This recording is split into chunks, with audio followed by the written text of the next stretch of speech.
नमस्कार। आज के मुख्य समाचार कुछ इस प्रकार हैं कि पाकिस्तानी पप्पू अर्थात पाकिस्तानी रेलवे मिनिस्टर शेख राशिद ने बयान दिया है कि अगर भारत से जंग छिड़ी तो वो भारत की सरजमी पर ऐसा एटम बम गिराएंगे जो चुन चुनकर केवल हिंदुओं को मारेगा, मुसलमानों का बाल भी बांका नहीं होगा। लगता है उनकी एक रात पहले मुलाकात हिंदुस्तानी युवा नेता श्री राहुल गांधी जी से हुई थी। याद है ना, आलू सोना आलू सोना।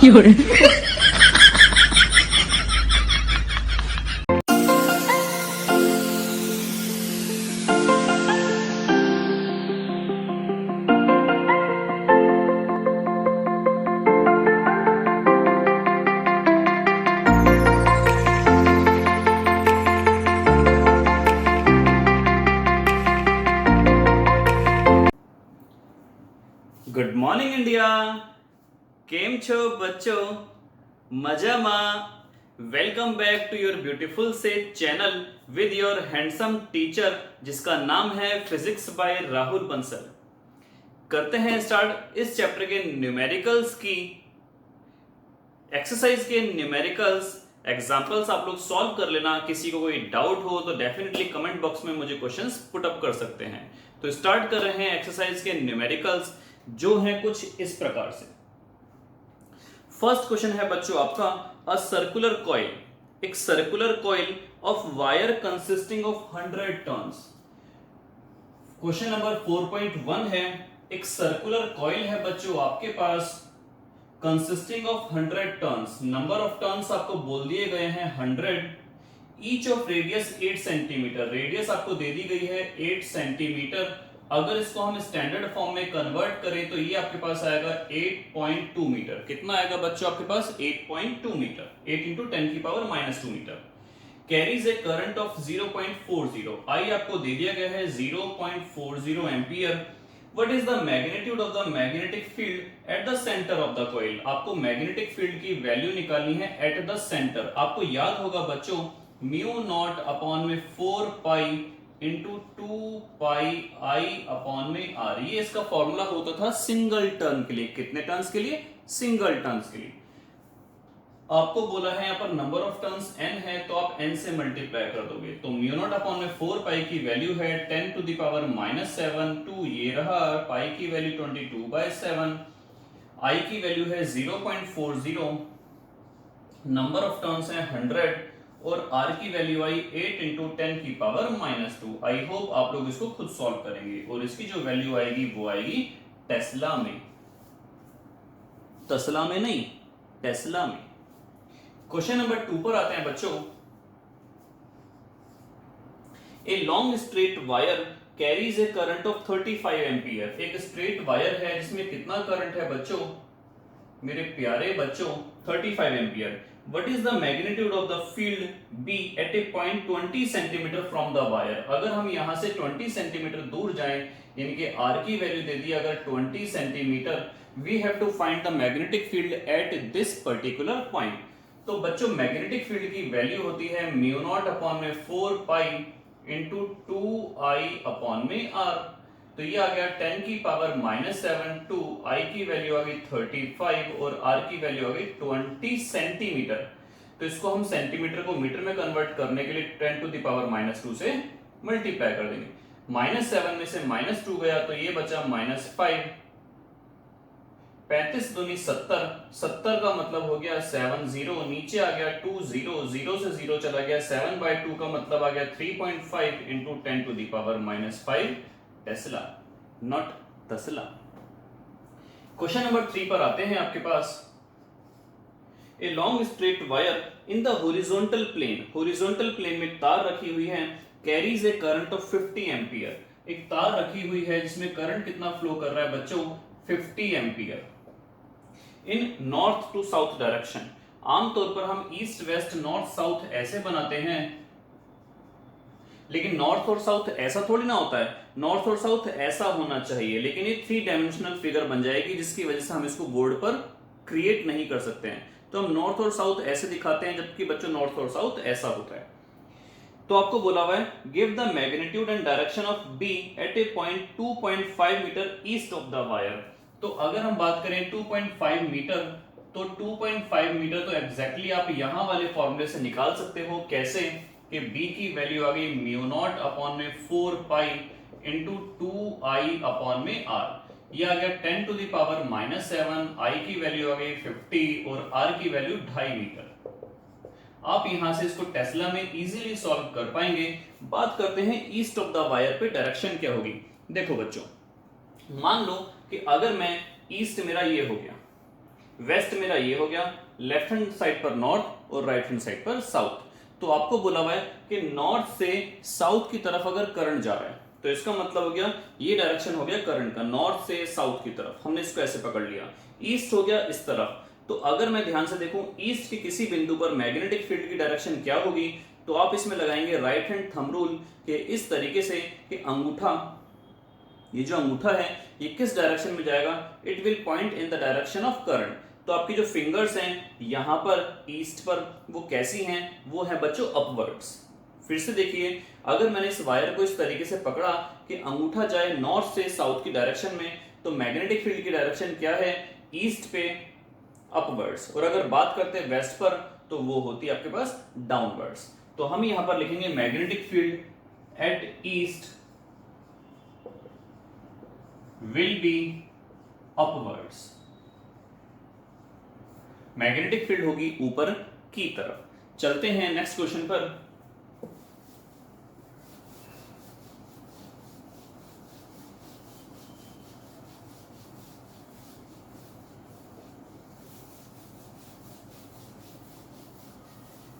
क्वेश्चन नंबर 4 पर आते हैं बच्चों।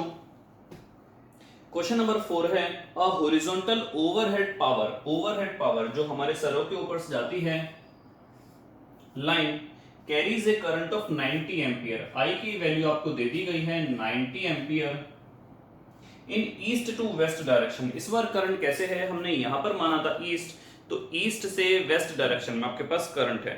What is the magnitude and direction of the magnetic field due to the current 1.5 metre below the line?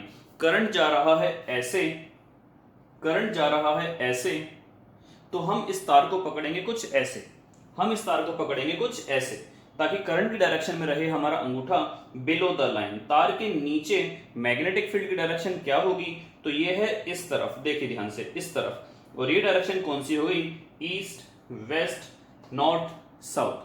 तो डायरेक्शन कौन सी होगी मैग्नेटिक फील्ड की, नॉर्थ से साउथ की तरफ, इस तरीके से, ईस्ट से वेस्ट। तो डायरेक्शन हो गई आपके पास नॉर्थ से साउथ। डायरेक्शन आपको मैंने बता दी है और मैग्नेटिक फील्ड की वैल्यू आप बहुत आसानी से 1.5 मीटर डिस्टेंस दिया हुआ है।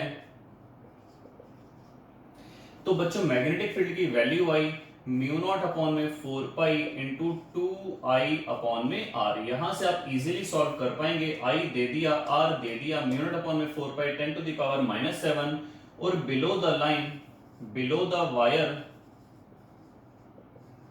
जो आपके पास मैग्नेटिक फील्ड की वैल्यू आई, डायरेक्शन आई, वो आई north to south direction. Question number आते हैं 5 पर। What is the magnitude of magnetic force per unit length? Magnetic force का मतलब हो गया F निकालनी है, फोर्स पर यूनिट लेंथ का मतलब हो गया F by L निकालना है। On a wire carrying a current of 8 ampere, एक तार है जिसमें कितना करंट फ्लो कर रहा है बच्चों, 8 एम्पियर, और वो direction of magnetic field, magnetic field की वैल्यू आपको दे दी 0.5 टेस्ला। इसके साथ जो एंगल बना रही है वो बना रही है 30 डिग्री का। आपको मैंने बताया था अगर किसी मैग्नेटिक फील्ड में कोई करंट कैरिंग वायर रख दी जाए तो उस पर लगती है एक फोर्स, और फोर्स का नाम था BIL sin थीटा।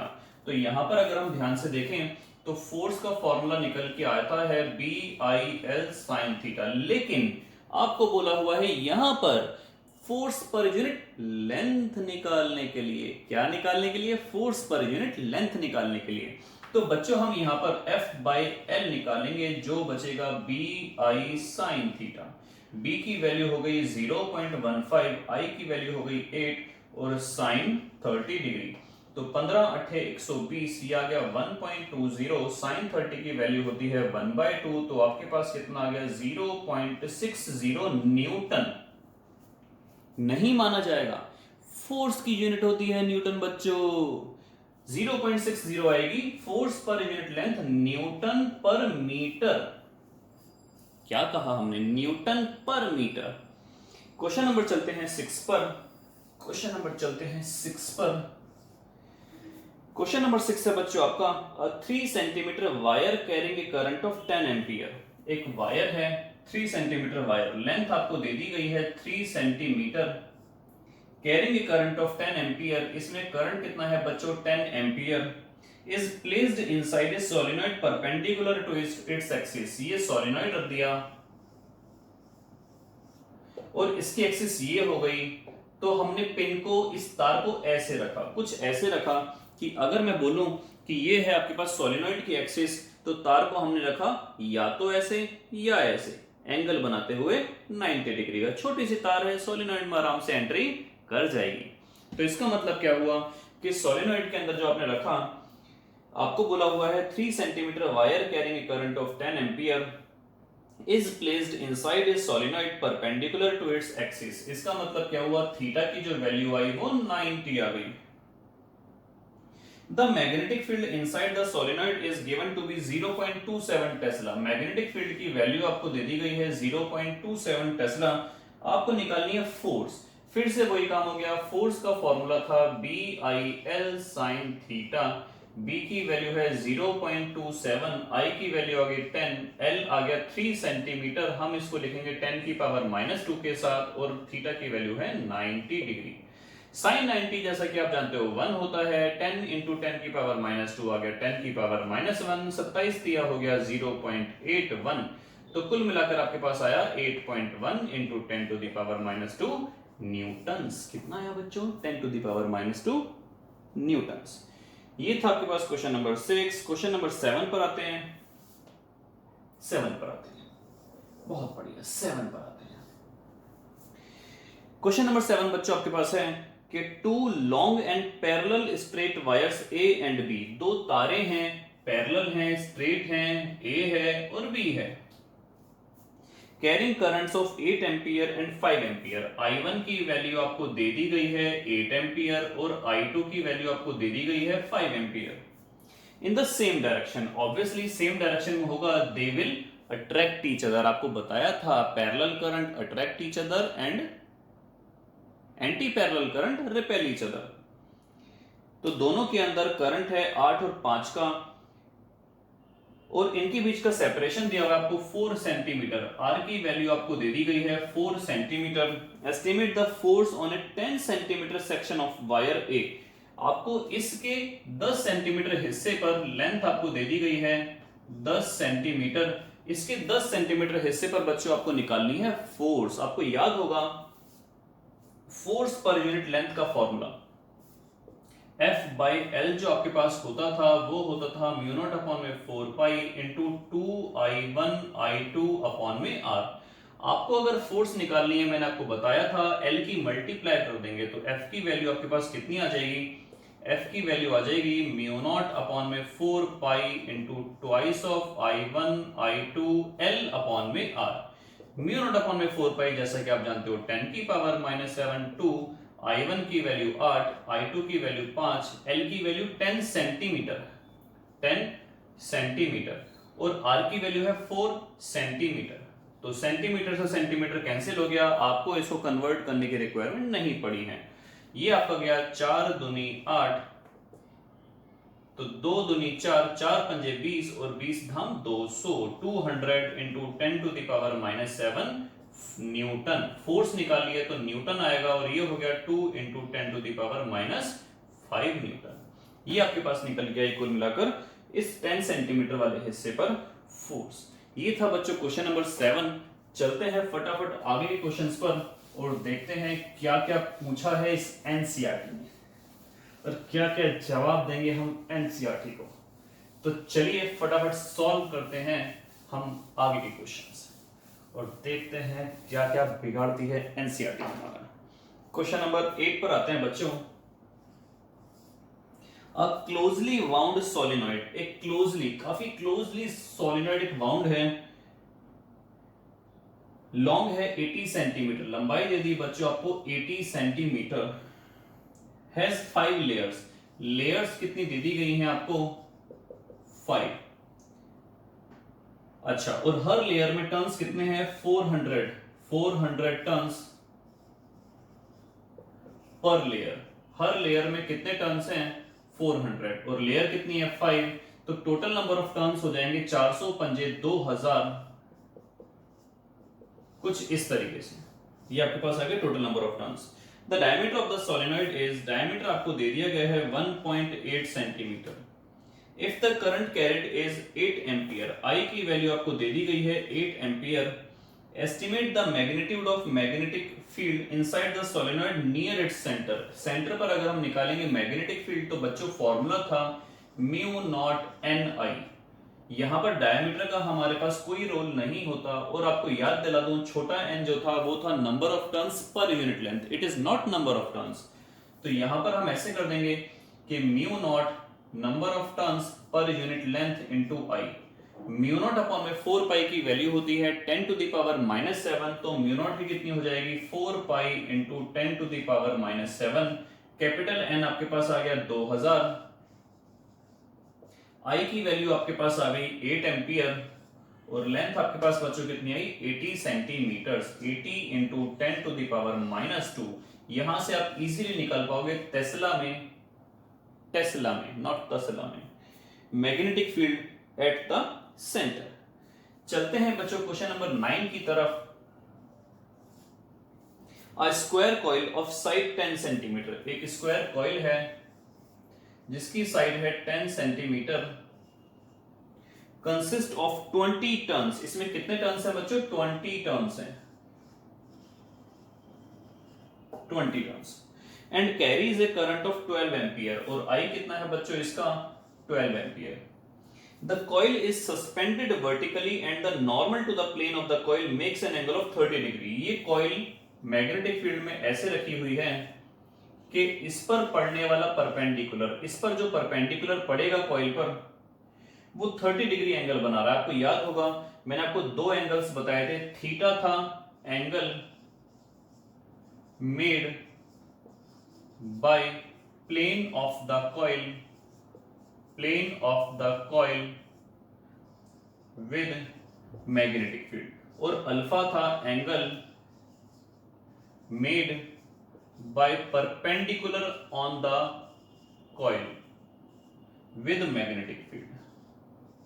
तो इसका मतलब क्या हुआ कि यहां पर आपको परपेंडिकुलर वाली बात करी जा रही है तो आप अल्फा लोगे, थीटा वाले केस में हम कॉस लिया करते थे, अल्फा वाले केस में हम साइन लिया करते थे, बाकी बीना का नाम तो आपको याद ही होगा। तो यहां पर आपके पास यही है कि टॉर्क कितनी लगेगी, अगर मैग्नेटिक फील्ड की वैल्यू आपको दे दी गई है 0.80 टेस्ला, तो बच्चों आपको याद होगा टॉर्क का फॉर्मूला था आपके पास बीना साइन अल्फा। मैग्नेटिक फील्ड की वैल्यू है 0.80, आई की वैल्यू आपके पास आ गई 12, नंबर ऑफ टर्न्स हैं 20, एरिया आपके पास निकल के आएगा 10 धाम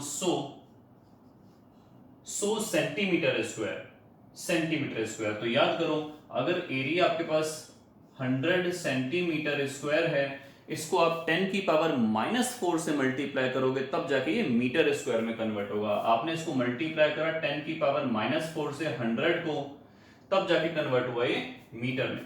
तो यहां पर आपने लिखा 10 की पावर -4 और अल्फा की वैल्यू आपके पास आई, अल्फा की वैल्यू आपके पास आई बच्चों 30 डिग्री बोला हुआ है, तो ये आपके पास आया साइन 30। तो जैसा कि हम देख रहे हैं 12 8 96, ये आपके पास कुछ ऐसा आ जाएगा, साथ में है 20, 10 की पावर -4 से ये गया तो 10 की पावर -2 बचा, साथ में आ गया 1/2, 2 से गया ये 10 टाइम्स, तो ये आ गया 9.6 into 10 to the power -1। Torque की यूनिट होती है न्यूटन पर मीटर। तो कुछ इस तरीके से आपका न्यूमेरिकली सॉल्व हो गया, टॉर्क लगी इस पर इतनी। क्वेश्चन नंबर 10 पर आते हैं फटाफट।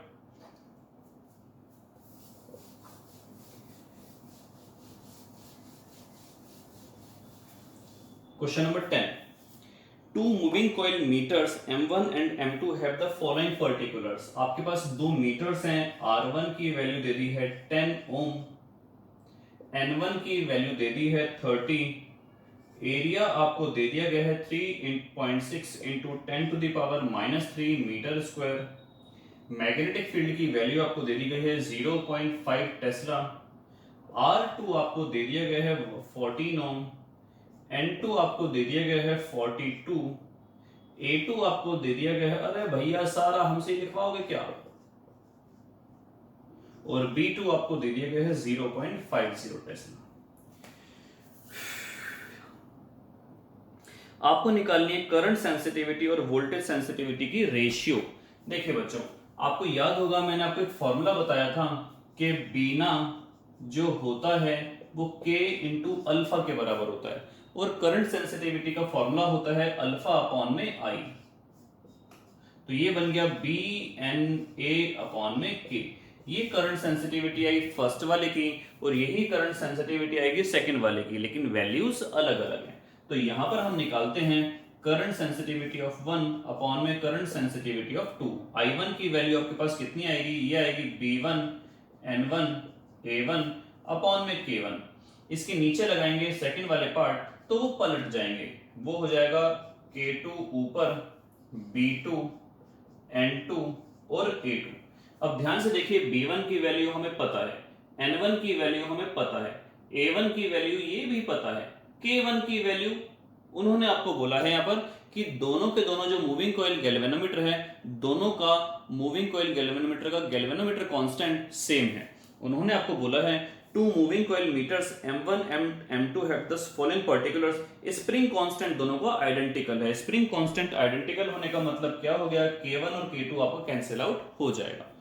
B2 N2 A2, B2 N2 A2 आपको पता है, तो यहां पर आपके पास बड़े आराम से निकल के आ सकती है करंट सेंसिटिविटी की रेशियो। बात करते हैं एक बार बच्चों वोल्टेज सेंसिटिविटी की। तो आपके पास वोल्टेज सेंसिटिविटी कुछ ऐसा हुआ करता था, voltage sensitivity current sensitivity upon में रेजिस्टेंस।